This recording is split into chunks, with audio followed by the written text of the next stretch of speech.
קדימה, דניאל.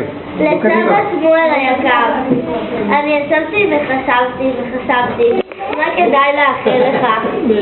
בהתחלה חשבתי לאחל לך את כל העולם, ואז הגעתי למסקנה שהדף אולי קצת גדול מדי כדי להכניס את כל העולם. קטן. גדול. לא, גדול. למה כמעט?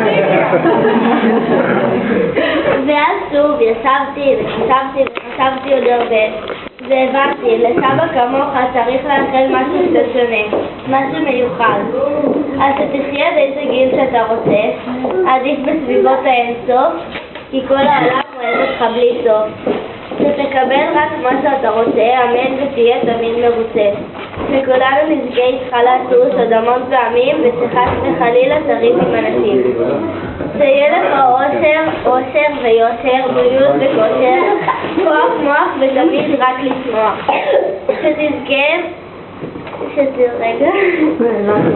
שתזכה לגעת בעוד המון נכדים ונינים, ושתגיע בטוח עד 1,020,000 שנים.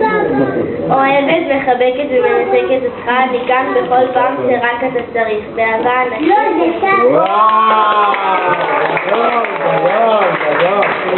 גדול.